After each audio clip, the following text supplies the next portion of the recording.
એ Roy Disney માટે છે. My brother Walt is no more. No more એટલે મૃત્યુ પામ્યા છે. મારા ભાઈ વોલ્ટ ડિઝની એ મૃત્યુ પામ્યા છે. યટ પણ his influence એટલે પ્રભાવ lingers like a living presence over the studio. Lingers એટલે પ્રસરેલું હોવું, આસપાસ હોવું એવું અનુભવ થવો. Over the studio where he turned out the cartoons, nature films and feature movies that made him known and loved around the world. મારો ભાઈ volt અત્યારે હયાત નથી, પણ એ સ્ટુડિયો કે જ્યાં એણે કાર્ટૂન બનાયા, નેચર ફિલ્મ એટલે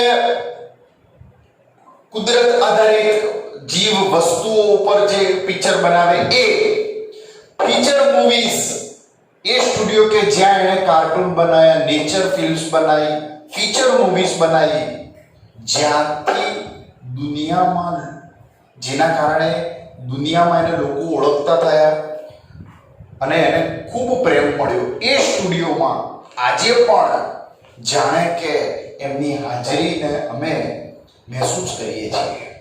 એ આજે દુનિયામાં નથી. ટ્રુ ફોલ્સમાં પૂછે વોલ્ટ ડિઝની અત્યારે જીવે છે તો ફોલ્સ. વોલ્ટ ડિઝની મૃત્યુ પામ્યા છે. હા, તો એ સાચું, બરાબર છે. અને એમનો પ્રભાવ જે છે એ જોવા મળે છે. ક્યાં જોવા મળે છે? વોલ્ટ ડિઝનીનો પ્રભાવ, એમની હાજરી હજુ ક્યાં મહેસૂસ થાય છે?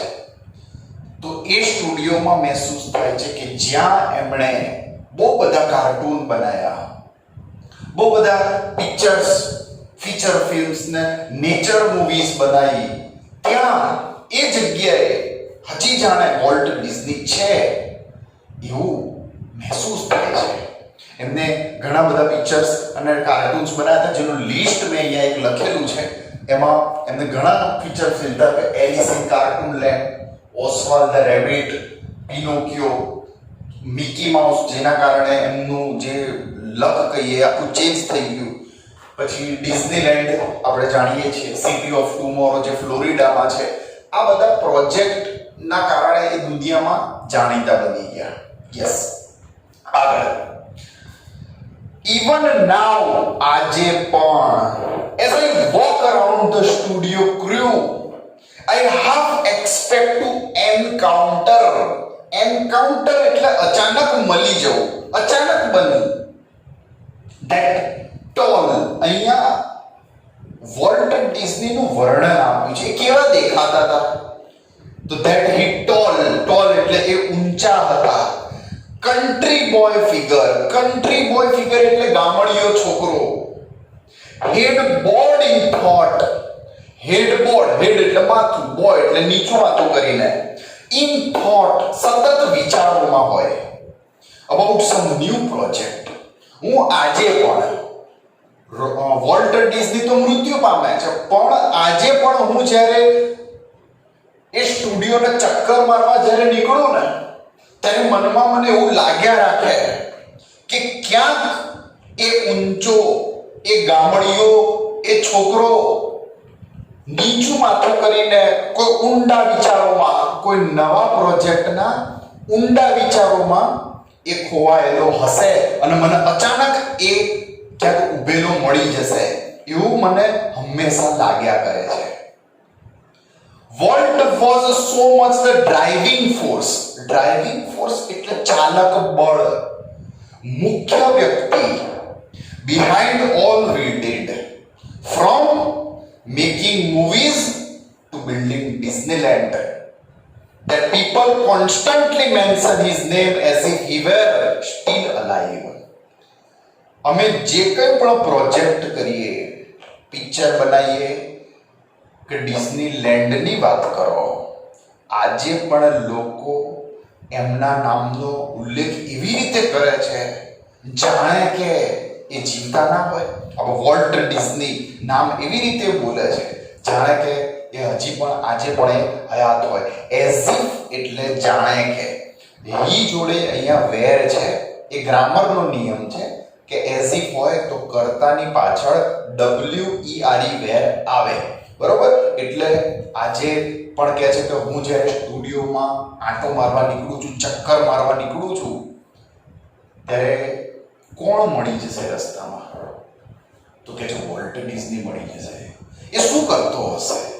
તો એ જાણે નવા પ્રોજેક્ટના વિચારોમાં જાણે ખોવાઈ ગયો હોય એવો ઉભેલો મને જોવા મળશે, ક્યાંક મને જોવા મળી જશે. એ હયાત નથી છતાં પણ મને એવું લાગ્યા કરે છે. વોલ્ટ ડિઝની દેખાવે કેવા હતા? એ ઠીંગણા હતા? તો કે ના, એ ઊંચા હતા. અને એમનો દેખાવ કેવો હતો? તો એક ગામઠી દેખાવ હતો. ગામડાના છોકરાનો એનો જે દેખાવ હતો એ એવો હતો. અને રોય ડિઝની એમ કહે છે કે અમે જે કંઈ પણ પ્રોજેક્ટ કરતા, બહુ બધા લોકો હોય, પણ એમાં મુખ્ય વ્યક્તિ કોણ? તો મુખ્ય વ્યક્તિ વોલ્ટ ડિઝની રહેતો. પિક્ચર બનાવો કે પછી ડિઝનીલેન્ડની અંદર કોઈ નિર્ણય લેવાનો હોય તો બધામાં સૌથી મુખ્ય નિર્ણય, આખરી નિર્ણય તો એ વોલ્ટ ડિઝનીનો જ રહેતો. અને આજે પણ લોકો એના નામનો ઉલ્લેખ એવી રીતે કરે છે જાણે કે હજી એ જીવે જ છે. એવરી ટાઈમ, દર વખતે we show a new picture or open a new feature at Disneyland, someone is bound to say, ચોક્કસ બોલે છે, કોઈ તો બોલે છે, I wonder how Walt would like it. દર વખતે જ્યારે અમે ડિઝનીલેન્ડમાં કંઈક નવું કોઈક ફીચર એડ કરીએ, તમને આપણને ખબર છે કે ડિઝનીલેન્ડમાં અમુક વર્ષોમાં એ અંદરની જે ગેમ્સ છે અને જે એમનું અંદરનું ઇન્ટિરિયરનો વસ્તુઓ છે એ લોકો બદલતા રહે છે. તો આજે પણ જે કોઈ વસ્તુમાં બદલાવ કરીએ છીએ, નાનો બદલાવ, ભલે ગમે તેટલો નાનો બદલાવ પણ હોય, એ કર્યા પછી કોઈક તો બોલે છે. someone is bound to say. કોઈક તો બોલે. શું બોલે? કે આ પરિવર્તન આપણે જે કર્યું એ વોલ્ટને ગમ્યું હશે, એ વોલ્ટને ગમત. જો વોલ્ટ હયાત હોત તો આ જે પરિવર્તન આપણે કર્યું, નવું ઉમેર્યું, એ વોલ્ટને ગમત. And when this happens, I personally realized that it was something he himself had planned. અને જ્યારે પ્લાન મારો પૂરો થાય છે, એકદમ સફળ થાય છે, બધાને ગમે છે, ત્યારે મને મનમાં એવું થાય છે કે ચોક્કસ વોલ્ટ પોતે જાતે રહીને આ પ્રોજેક્ટ જાણે એને પૂરો કરાયો હોય એવું મને મનમાં સતત લાગતું હોય છે. ફોર માય ઇમેજિનેટિવ એટલે સતત વિચારશીલ, કે જેના મનમાં નિત નવા વિચારો આવે છે, જે કોઈ બીજાના મનમાં કદાચ ના આવતા હોય, એવા અલગ અલગ વિચારો જેના મનમાં આવતા હોય, જેના મગજમાં આવતા હોય, એને ઇમેજિનેટિવ કહેવાય. ઇન્ડસ્ટ્રીયસ, ખૂબ જ મહેનતુ. વોલ્ટ કેવો હતો? તો ખૂબ જ મહેનતુ, આળસુ નહીં. left enough project in progress to keep the rest of us busy for many years. એ મારા વિચારશીલ અને ખૂબ જ મહેનતુ એ મારા ભાઈએ અમારા માટે એટલા બધા પ્રોજેક્ટ એ મૂકીને ગયો છે કે આવનારા વર્ષોના વર્ષો સુધી અમે એ પ્રોજેક્ટ પૂરો કરવામાં જ અમારો સમય જતો રહે, એટલા બધા પ્રોજેક્ટ એ મૂકીને ગયો છે. અહીંયા રોય ડિઝનીએ વોલ્ટ ડિઝની માટે બે એડજેક્ટિવ વાપર્યા છે આ પ્રકારમાં. કયા? તો એ બે એડજેક્ટિવમાં પહેલું એડજેક્ટિવ છે ઇમેજિનેટિવ અને બીજું એડજેક્ટિવ છે ઇન્ડસ્ટ્રીયસ, ખૂબ જ મહેનતુ. તો આ બે એડજેક્ટિવ વોલ્ટ ડિઝની માટે વપરાયા છે, એનો ઉપયોગ એના માટે થયો છે. બરોબર? Walt was a complex man. Walt was a complex. Complex એટલે જટિલ વ્યક્તિ હતો. જટિલ કેમ કહે છે? એ એટલા માટે કહે છે કે જુદા જુદા લોકો માટે એ જુદી જુદી એની છાપ હતી. એની છાપ દરેક આગળ અલગ હતી, એટલે એને કોમ્પ્લેક્સ કીધું છે. આ ફકરાની અંદર કેટલા લોકોની વાત કરી છે એ જરા જુઓ. એક તો રાઇટર્સ, પ્રોડ્યુસર ને એનિમેટર્સ માટે કીધું છે. પછી બીજું જે લોકો પ્રોગ્રામ જોવે છે ટીવી ઉપર, વ્યુઅર્સ, વોચર, એ લોકો માટે. બેન્કર કે જે લોકો વોલ્ટને પૈસા આપે છે કોઈ સિરીઝ બનાવવા માટે, પિક્ચર બનાવવા માટે, બેન્કર માટે. અને છેલ્લું છે મી એટલે રોય ડિઝની માટે. દરેક વ્યક્તિ માટે, દરેક માટે વોલ્ટ અલગ છાપ હતી એની. તો રાઇટર, પ્રોડ્યુસર અને એનિમેટર વોલ્ટને શું માનતા? તો એને એક જીનિયસ માનતા. આના જેવું કોઈ નહીં. એટલો જીનિયસ વ્યક્તિ છે કે આ જે બનાવશે એ શ્રેષ્ઠ બનાવશે. વોચર, જે લોકો એનો ટીવી પ્રોગ્રામ જોતા હતા, એ લોકો શું હતું? તો kindly personality bringing fun and pleasure. એક એવો વ્યક્તિ કે જે એમના ઘરમાં ખુશીઓ લાવે છે. હું અંદર વાત ચલો એમાં વધારે સમજાવું છું. Banker, wild man, hellbent for bankruptcy. જે બેન્કર્સ હતા, જે વોલ્ટને પૈસા આપતા હતા જુદા જુદા પ્રોજેક્ટ માટે, એને એક દેવાળીઓ માનતા કે આ દેવાળું પૂગશે. કારણ કે એના ઘણા પ્રોજેક્ટ એ વખતે હતા જે નતા ચાલતા. એમને ડર રહેતો મનમાં કે પૈસા આપી તો દઈએ પણ પાછા કેવી રીતે આવશે, એમના મનમાં એક ડર રહેતો. ફોર મી એટલે રોય ડિઝની માટે અમેઝિંગ કિડ બ્રધર, મારો લાડકો ભાઈ હતો. એ લાડકો, મારો લાડકો આવ્યો, એને એવું કહે છે મારો લાડકો આવ્યો હતો. તો અહીંયા જુદા જુદા લોકો માટે જુદી જુદી છાપ હતી. અંદર જોઈએ. Walt was a complex man, એક જટિલ વ્યક્તિ હતો. To the writers, producers and animators. Animators એટલે જે કાર્ટૂન બનાવતા હોય. પોતે વોલ્ટ તો એનિમેટર પોતે હતો, પણ એના હેલ્પ માટે એ જે ગાઈડ કરે, એ રીતે જે બનાવે, એ એના બીજા એનિમેટર્સ પણ હતા એની સાથે. હુ વર્ક વિથ હિમ, જે લોકો એની સાથે કામ કરતા, બધા એમની સાથે કામ કરતા. He was a genius who had an extraordinary ability to add an extra stroke of imagination to any story or idea. કોઈ પણ સ્ટોરી કે આઈડિયા બની ગયું પછી એક એવો આઈડિયા અંદર આપે કે જેનાથી સ્ટોરી જોવાની રીત જ બદલાઈ જાય. તો એ ઇમેજિનેશન, એ આઈડિયા હંમેશા વોલ્ટ ઉમેરતો. અને એ આઈડિયા ઉમેરવાથી એ જે સ્ટોરી હોય, એ જે કાર્ટૂન હોય, એનો આખો નજરિયો બદલાઈ જતો. એ આખી વાત ચેન્જ થઈ જતી. નાની નાની માઇક્રો વસ્તુઓમાં એ ખૂબ ધ્યાન આપતા. આપણે કદાચ તમે જંગલ બુક પિક્ચર આપણે જોયું છે, પેલું મોગલી વાળું. એમાં નાની નાની અમુક કેટલી વસ્તુઓ હોય જે ચેન્જ કરે છે. એ ડિઝની વાળાએ જ બનાવેલું છે. પછી લાયન કિંગ પિક્ચર છે, આપણને જોવા ગમે છે. બીજા પિક્ચરો કરતા છોકરાઓને જોવા ગમે છે, કારણ એમાં કંઈક નવું ઇમેજિનેશન વાળું ઘણું બધું અંદર હોતું હોય છે. તો એ ડિઝની કંપનીની વાત છે. ડિઝની વાળા એ બનાવેલું પિક્ચર છે એમ. To the millions of people who watch his TV show, he was a warm, kindly personality, bringing fun and pleasure to their homes. એ લોકો કે જે લોકો ટીવીમાં એના પ્રોગ્રામને દેખતા, એના માટે એક એવો વ્યક્તિ હતો જે એમના ઘરમાં ખુશીઓ લાવતો, એક fun time કરાવતો.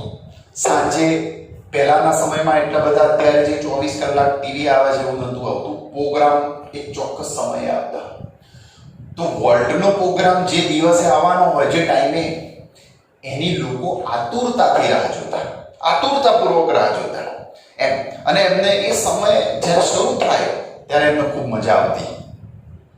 Two the bankers who finance us, એ લોકો કે જે લોકો અમને પૈસા આપતા, આઈ એમ શ્યોર હી સીમ એટલે લાગવું, like a wild man, hellbent for bankruptcy. જે લોકો અમને પૈસા આપતા, કેમ આપતા? પિક્ચર બનાવવા માટે આપતા, કોઈ સિરીઝ બનાવવા માટે આપતા.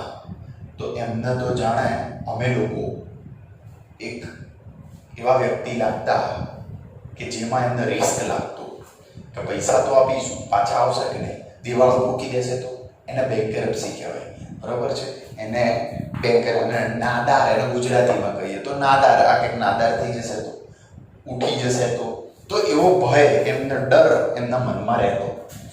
And to me, મારા માટે, he was my amazing kid brother, full of impractical dreams. મારા માટે તો મારો લાડકો ભાઈ હતો, લાડકો આવ્યો હતો મારો તો, જે હંમેશા કેવા સપના જોતો? ઇમ્પ્રેક્ટિકલ. કોઈને કહીએ ને તો એ સાચું માને જ નહીં, પણ એ હું એવું કરીશ એવું એ હંમેશા બોલતા. જે વસ્તુ બીજા લોકો વિચારે પણ નહીં એવું એ હંમેશા બોલતો કે હું આવું કરીશ. that he made come true. પણ એણે એ સપના સાચા કરીને લોકોને બતાવી પણ દીધા. તો એનું મોટું સ્વપ્ન જે હતું ને એ ડિઝનીલેન્ડ હતું. બરોબર છે? એ ડિઝનીલેન્ડ બનાવવું એ વખતે આવું કોઈ જે એમ્યુઝમેન્ટ પાર્ક કહેવાય એવું કોઈ હતું જ નહીં. કોઈને એવું હતું જ નહીં કે આવા કોઈ પાર્ક બનાવીએ જ્યાં ફેમિલી સાથે લોકો જાય, મોજ મસ્તી કરે. એવું પહેલા કોઈના મનમાં હતું નહીં. વોલ્ટ ડિઝનીના મનમાં હતું કે દરેક વ્યક્તિની અંદર એક બાળક હોય છે, પછી એ 70 વર્ષના વૃદ્ધ જ કેમ ના હોય, એમની અંદર ક્યાંક એક બાળક હોય છે. અને એ લોકો જો આવી જગ્યાએ આવે કે જ્યાં ગાડી આવી રાઇડ્સ હોય, જુદી જુદી જગ્યાઓ હોય, હોરર હાઉસ હોય, તો એ લોકોને પણ મજા આવશે. પણ જ્યારે આવું કહેતો ત્યારે બીજા કોઈ માનતા નહીં, આવું તો બનાવાય કે. પણ વોલ્ટ ડિઝનીના મનમાં એવું હતું કે આવું બનાવવું જોઈએ, અને એમણે પછી બનાવ્યું પણ ખરું. ધ એપલ ઓર્કેડ એન્ડ વીપિંગ વિલોઝ, આ એના પછીની પેરેગ્રાફ છે. આ પેરેગ્રાફ જે જોયું એમાં વોલ્ટ એક સિમ્પલ મેન હતો. ધારો કે આપણે ટ્રુ ફોલ્સમાં પૂછાય તો Walt was a simple man. તો સિમ્પલ હતા, કોમ્પ્લેક્સ હતા. બરોબર છે? સિમ્પલ આવે તો ફોલ્સ કહેવાય, કોમ્પ્લેક્સ લખે તો ટ્રુ કહેવાય. બરાબર? પછી આમાં આડું અવડું કર્યું હોય. રાઇટર, પ્રોડ્યુસર અને એનિમેટર માટે એક સારા અને ખુશીવાળા વ્યક્તિ હતા. તો ના ભાઈ, એ ટ્રુ ના આવે, એ ફોલ્સ આવે. બરાબર? રાઇટર, પ્રોડ્યુસર અને એનિમેટર માટે જીનિયસ હતા. બેન્કર માટે જીનિયસ હતા, ટ્રુ ફોલ્સમાં આવે. For bankers Walt was a genius. તો સાચું હતું? ના, જીનિયસ હતા પણ બેન્કર માટે નહીં. એ કોના માટે?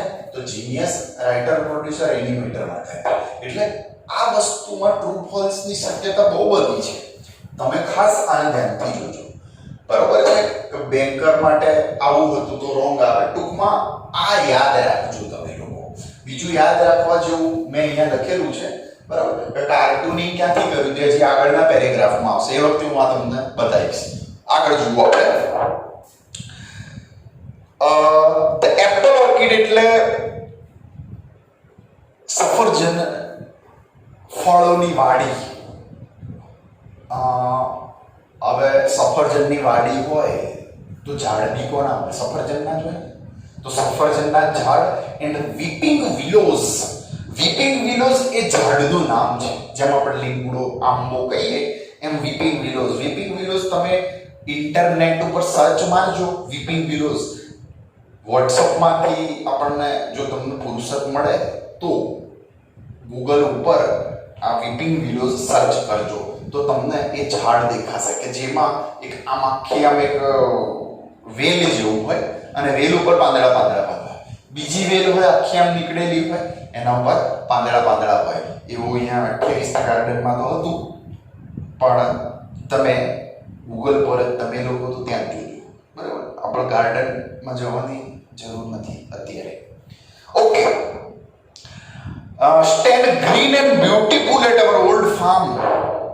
અમારા જૂના ફાર્મમાં સફરજન અને વીપિંગ વિલોઝના લીલાછમ સુંદર મજાના વૃક્ષો હતા. વેર કે જ્યાં વોલ્ટ સ્કેચ્ડ, કે જ્યાં વોલ્ટે એનું પહેલું કોઈ પ્રાણીનું ચિત્ર ત્યાં બનાવ્યું હતું. આઈ રિકોલ, મને હજુ યાદ છે. આઈ રિકોલ એટલે મને હજુ યાદ છે. How volt and I would snuggle together in bed and hear the haunting whistle of a locomotive passing in the night. મને આજે બી યાદ છે કે હું અને વોલ્ટ પથારીમાં ઊંઘ્યા હોઈએ અને એ વખતે મોડે રાત્રે લોકોમોટિવ એટલે ટ્રેનનું જે એન્જિન આવે ને એને લોકોમોટિવ કહેવાય. બરાબર છે કે એન્જિનની જે વિસલ વાગતી, હોન્ટિંગ વિસલ કહે છે. હોન્ટિંગ એટલે ડરામણી. કોઈ ભૂતનું પિક્ચર હોય અને કોઈ અવાજ થતો હોય તો આમને એ ટ્રેનની સીટી મોડી રાત્રે એક ડરામણી સીટી લાગતી. તો જ્યારે એ ડરામણી સીટીને સાંભળતા ને ત્યારે બે ભાઈઓ એક પલંગમાં ઊંઘ્યા હોય ત્યારે સ્નગલ ટુગેધર એટલે એકબીજાને લપાઈ જતા. ક્યારે?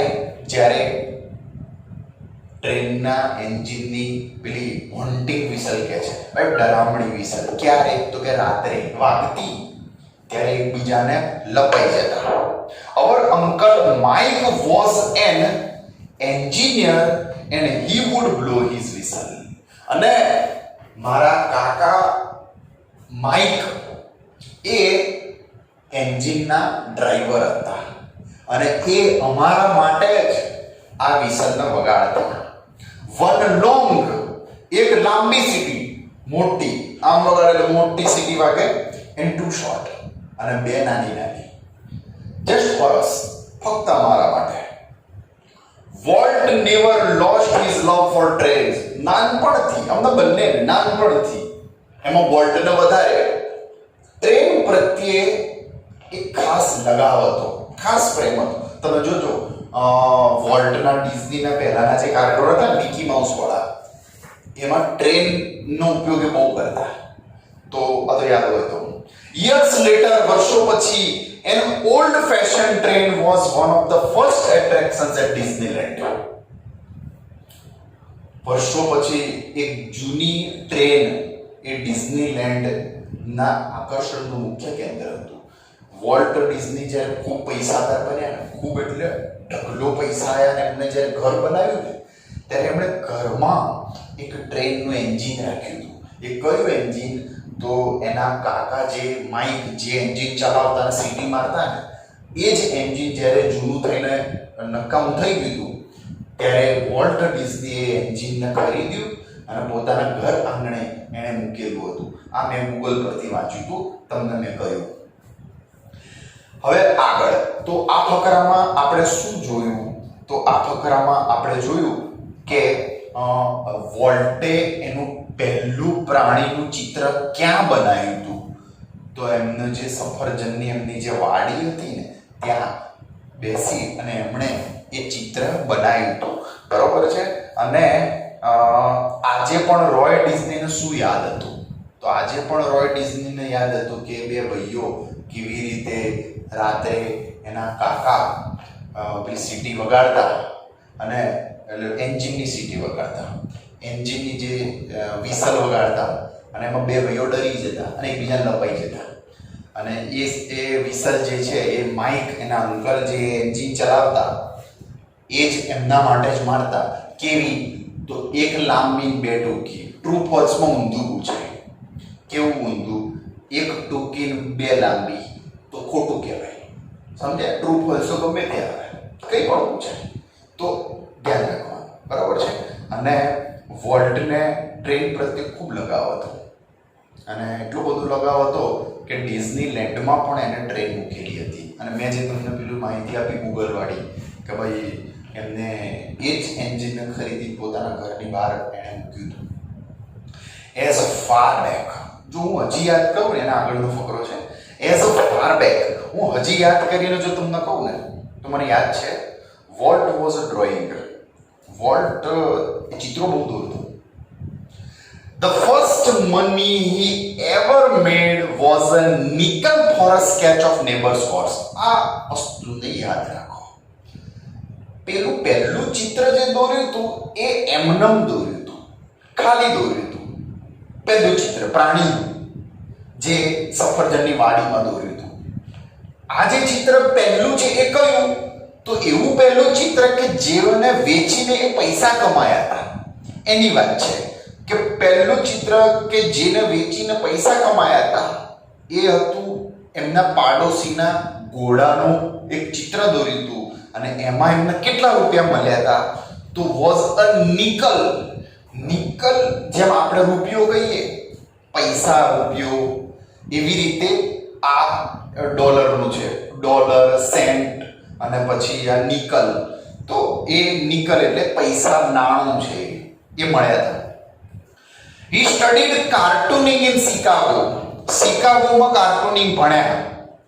Then started a little animated cartoon company in Kansas City, Florida.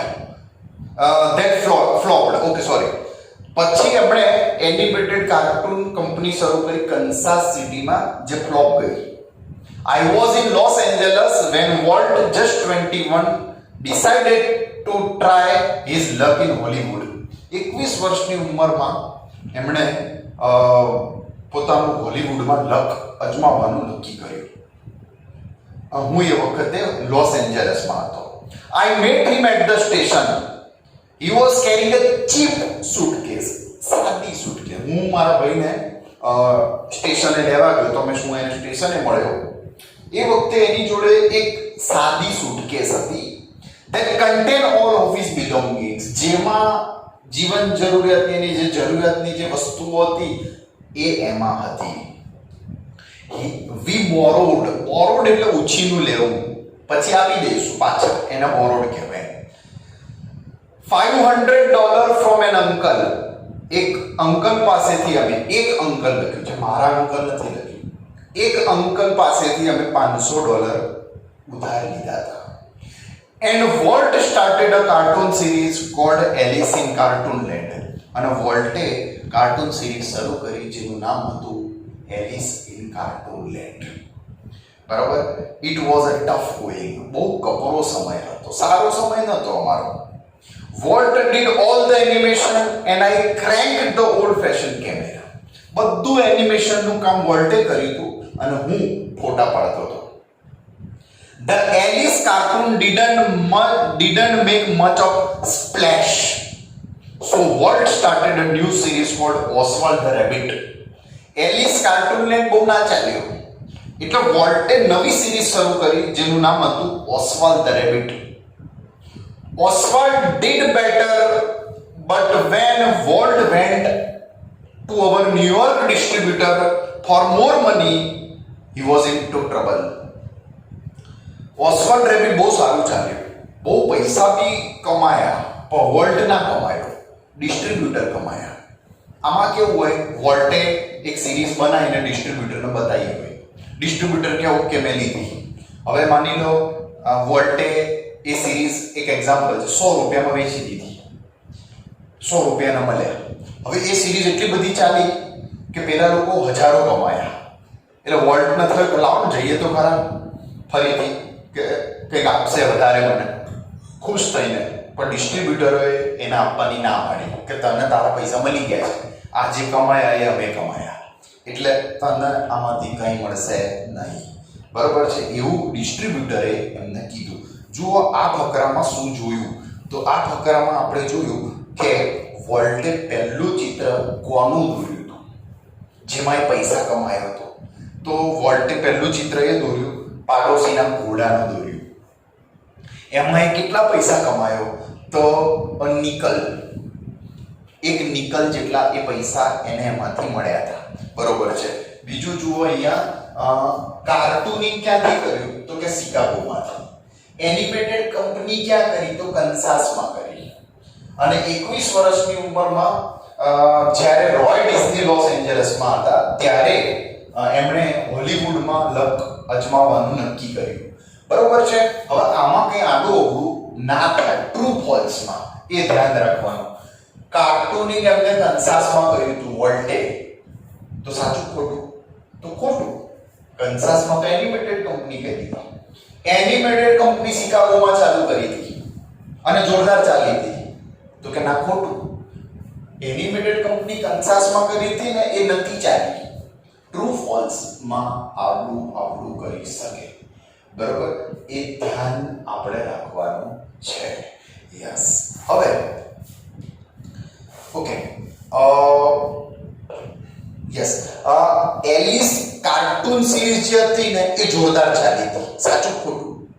તો એલિસ કાર્ટૂન સિરીઝ છે ને એ જોરદાર નથી ચાલી, એ તો ફ્લોપ ગઈ હતી. કઈ સિરીઝ જોરદાર ચાલી હતી? તો કે ઓસ્વાલ્ડ ધ રેબિટ જોરદાર ચાલી, અને ચાલી તો ખરા પણ વોલ્ટને માંથી ખાસ પૈસા નતા મળ્યા. બરોબર છે. તો તમને ઊંધું પૂછાય, ઓસ્વાલ્ડ નથી ચાલી. તો ના, ઓસ્વાલ્ડ ચાલી હતી સિરીઝ. એલિસ ઇન વન્ડરલેન્ડ ની સોરી કાર્ટૂન લેન્ડ એ નથી ચાલી. બરોબર છે. અને ટ્રુ ફોલ્સ માટે વાક્ય એવું આવે કે વોલ્ટ જ્યારે પ્રોડ્યુસર પાસે ગયા ત્યારે પ્રોડ્યુસરોએ એને વધારાના બહુ પૈસા આપ્યા. સાચું ખોટું? તો ખોટું. પૈસા ના આપ્યા, ના પાડી દીધી, તમને તમારા પૈસા મળી ગયા. આ જે પૈસા મળ્યા એ અમારા, અમે કમાયા એમ. What kind of deal did you make, kid? I asked. મેં પૂછ્યું મારા ભાઈને કે લે તું કેવી ડીલ કરીને તું આવ્યો છે? આવી ડીલ? આટલું બધું ચાલે છે ને આપણને કશું ના મળ્યું? We haven't got a deal, Walt admitted. Walt એ વખતે સ્વીકાર્યું કે સાચી વાત છે, આ કઈ ડીલ ના કહેવાય. The distributor copyrighted Oswald and he is taking over the series himself. એમ કહે છે કે એ લોકોએ કોપીરાઇટ કરાવી દીધું હતું અને હવે એ સિરીઝના એપિસોડ પૂરા થશે તો એ લોકો જાતે જ નવા એપિસોડ બનીને ચલાવશે. Walt did not seem downhearted. Downhearted એટલે નિરાશ થઈ ગયો.